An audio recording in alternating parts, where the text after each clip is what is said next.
Attention, Neymar a parlé à un journaliste brésilien. L'émission a été enregistrée fin juin et est sortie aujourd'hui. Il a parlé de son avenir. Alors, à Paris ou pas? Écoutez-le. J'espère jouer au PSG. J'ai un contrat avec le Paris Saint-Germain et jusqu'à présent, personne ne m'a rien dit. Même s'il n'y a pas d'amour entre les fans et les joueurs, je serai là, avec ou sans amour, mais avec Neymar. Je serai là, avec ou sans amour, je serai là. Est-ce que c'est une bonne nouvelle pour Paris? Ambiance à la quoi? Ambiance Claude François. Oh, Claude François. Bah pourquoi? J'adore le mal-aimé. C'est le mal-aimé. Il aurait fallu le caler au refrain peut-être, mais... Je suis le mal-aimé. Alors on y C'est va. l'opportunité de chanter. Bah non, mais j'adore chanter. Benjamin, bonne nouvelle pour le PSG? Oui, plutôt une bonne nouvelle. Plutôt bonne. David? Oui, plutôt aussi, ouais. Ah, c'est bonne une bonne nouvelle. Ouais, plutôt bonne. J'aime pas trop les concerts de flûte, moi, ça me... Faut arrêter de... Très bien. C'est vrai. C'est oui ou non? Bonne ou pas bonne? Ni l'un ni l'autre, ça me Très va bien, merci beaucoup. Ce serait une bonne nouvelle quand même. Merci. Alors allez-y, parce que vous n'êtes pas content, Giovanni. Non, pas du... mais en fait, Neymar, il y a des super déclarations. Il a été fantastique pendant 6 mois avec la Coupe du Monde. Et puis après, ça s'écroule. Moi, j'adore ce joueur. J'adore quand il fait des roulades. Je trouve que c'est un joueur exceptionnel. Le problème, c'est que tu n'as aucun gage de ce qui peut se passer à l'échelle d'une saison. Il peut dire ce qu'il veut, être motivé pendant 3 mois. Il peut se passer quelque chose dans sa vie qui fait que ça déraille. Il peut subir une nouvelle blessure. Donc, de toute façon, qu'il soit motivé ou non, il est au PSG, personne ne peut le payer, il ne peut pas partir, donc il n'a pas d'autre choix.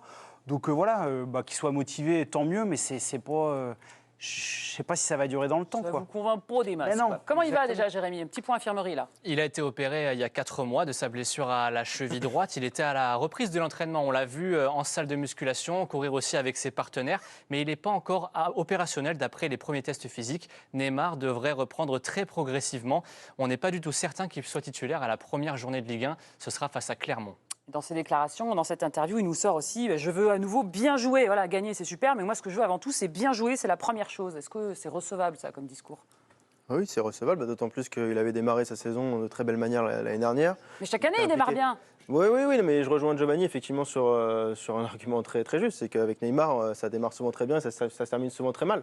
Donc de ce point de vue-là, on est tous d'accord, je pense, pour dire que c'est décevant. Mais il y a quelque chose qui a changé aussi cet été, c'est l'arrivée du coach, Luis Enrique, qui le connaît. Il l'a eu à Barcelone, donc j'ai la faiblesse de penser que ça peut avoir une influence positive sur Neymar sur cette saison, en tout cas sur l'entame de saison, puisque c'est là où en général ça se passe plutôt bien. Mais j'espère évidemment, comme Giovanni, que ça va durer dans le temps, et c'est là où on va le juger. Parce que les gros matchs, ils vont avoir lieu au début de l'année prochaine avec la Champions League, même si Nasser Al-Khelaifi, lors de l'entretien qu'on a eu il y a quelques semaines, ne parlait pas de Ligue des Champions et ne voulait pas parler de Ligue des Champions, mais ce sera le juge de paix quoi qu'il arrive pour le Paris Saint-Germain. Et c'est là où on attendra Neymar. Donc j'ai la faiblesse de penser que Luis Enrique peut avoir une influence positive pour lui. Pierre? Moi j'ai un problème avec Neymar, c'est que quand il est moins bon, je le trouve quand même meilleur que les autres, quoi. Donc j'ai vu la fin de saison du PSG l'année dernière sans lui. Je me dis qu'un petit Neymar là-dedans, ça aurait peut-être pu faire des choses un peu plus intéressantes que ce qu'on a vu sur les 3-4 derniers mois. Donc, effectivement, avoir l'utopie de revoir le Neymar des débuts, c'est impossible.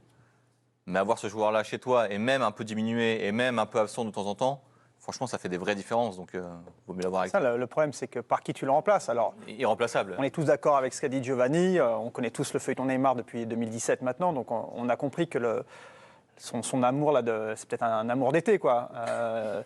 Mais une fois que tu as dit ça, il reste qu'il a un contrat et qu'il est difficile à le faire bouger. Donc effectivement, c'est pour ça que je dis que c'est plutôt une bonne nouvelle, c'est qu'il vaut mieux qu'il soit dans cet état d'esprit-là à l'instant T, qu'effectivement il revienne le joueur qu'il est capable d'être avec la condition physique qu'il a actuellement. Donc c'est plus un joueur qui va se faufiler balle au pied sur 50 mètres, mais qui est l'un des meilleurs passeurs au monde à coup sûr. Et dans cette optique-là, de se dire qu'il est dans cette dynamique-là, c'est plutôt une bonne nouvelle pour Paris. Et après, une fois que tu as dit ça, tu es obligé de mettre toutes les pincettes autour pour te dire, mais on attend de voir. Et puis c'est au mois de février qu'on veut voir ce Neymar-là qui a envie de jouer, qui est au top de sa forme et tout ce qu'on n'a pas vu depuis 2017. Parce qu'il nous a habitués à pas mal de manquements, on va dire, hein, Jérémy. On fait un petit récap. Beaucoup de blessures, ouais. Depuis les 6 saisons qu'il a passées au Paris Saint-Germain, vous en parliez. Il a manqué pas moins de 103 matchs, vous le voyez en chiffres. Et autre statistique qui compte quand on parle du Paris Saint-Germain, les matchs de Ligue des Champions à élimination directe, il en a disputé que 60%. On a souvent cette impression qu'il est blessé en deuxième partie de saison quand les enjeux sont importants pour le Paris Saint-Germain. Et ça ne s'est pas très bien passé quand il n'était pas là. Ouais. Je veux dire, c'est un joueur qui manque, quoi. Tu veux dire contre le Bayern, il leur a fait du bien. Si Luis Enrique peut vraiment faire ce qu'il veut, peut-être aussi qu'il va pouvoir le ménager en début de saison, le mettre sur le banc de temps en temps pour justement savoir comment le gérer. C'est peut-être ça aussi le vrai apport de Luis Enrique. L'entente Luis Enrique, Neymar, on est tous positifs, on est tous sûrs que ça va fonctionner à 100%. Si ça marche pas avec lui, je vois pas avec ça. Non, mais ça a été. On disait ça de tous les coachs. Hein. Ça n'a pas toujours été rose quand ils étaient ensemble à Barcelone, mais ils ont un rapport de confiance, d'honnêteté. Luis Enrique est quelqu'un avec un très fort caractère, mais qui est sincère et qui est toujours très honnête avec ses joueurs. Quand il était parti, d'ailleurs, c'était un des rares, Neymar, qui avait remercié Luis Enrique, parce que quand il est parti de Barcelone, il y avait pas mal de gens qui lui en voulaient. Donc oui, s'il y a quelqu'un qui peut faire du bien à Neymar, c'est évidemment Luis Enrique. Il y a aussi le style de jeu. Ça va peut-être un peu plus lui convaincre. C'est un joueur qui a tellement évolué, qui maintenant fait des différences incroyables dans la passe.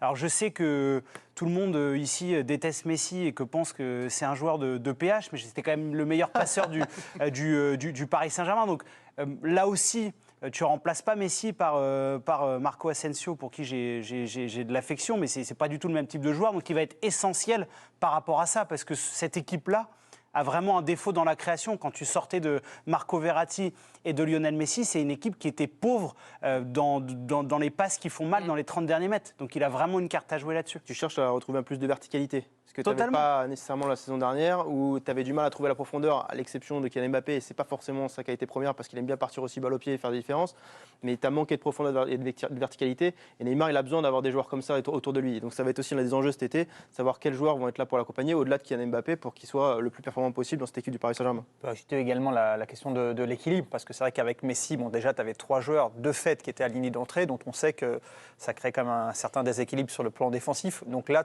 ça peut servir Neymar aussi, le départ de Messi dans cette optique-là. J'ai trouvé honnêtement, il y a plein de procès qui sont justifiés à Neymar, mais franchement, c'est des 3.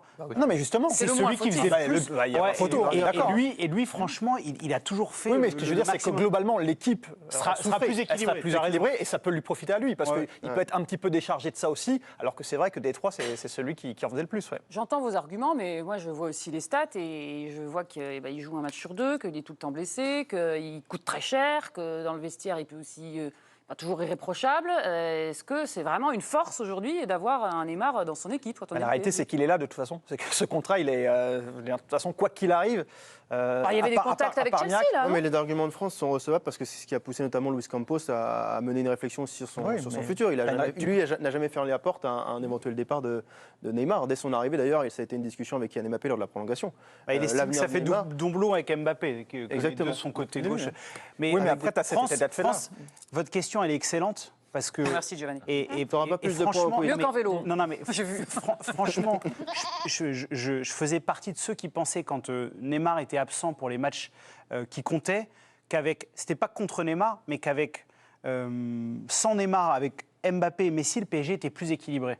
Et Pierre a tapé dans le mille. Ce PSG-là, même si Neymar il est à 80%, il est indispensable au Paris Saint-Germain. Il fait des trucs que les autres ne savent pas faire.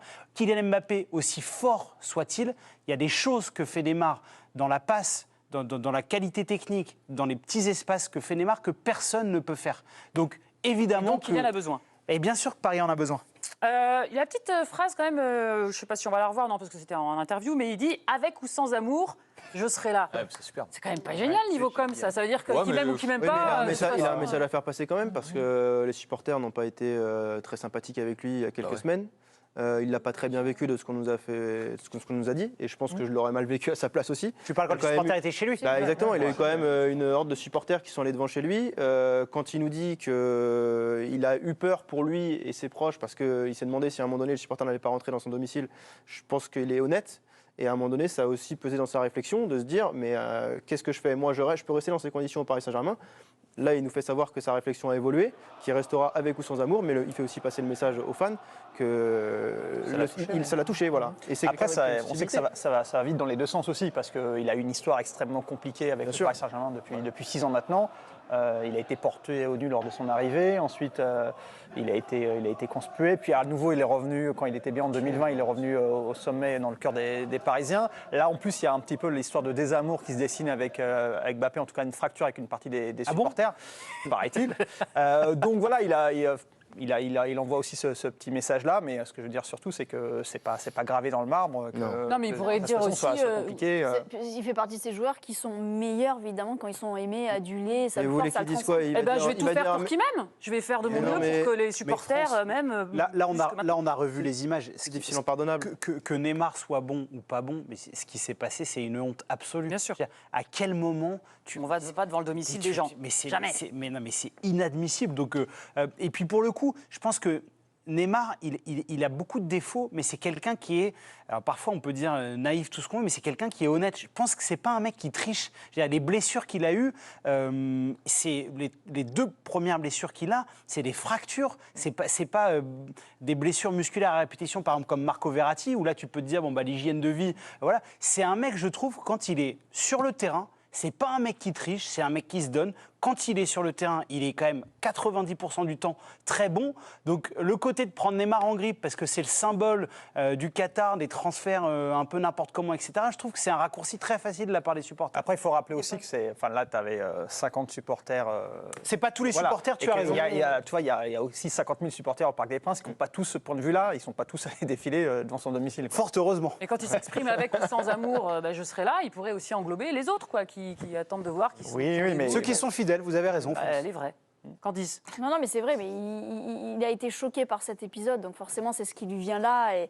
Mais je ne pense pas qu'il met tout le monde dans le même panier. Effectivement, au stade, il va marquer, il va emmener avec lui tout le monde. Et puis, après, peut-être que pour en arriver là aussi, il y a peut-être un changement dans sa com à faire. C'est-à-dire qu'il souffre aussi de tout ce qu'il met sur les réseaux sociaux, de cette image d'un joueur qui passe ses nuits sur les jeux vidéo, etc.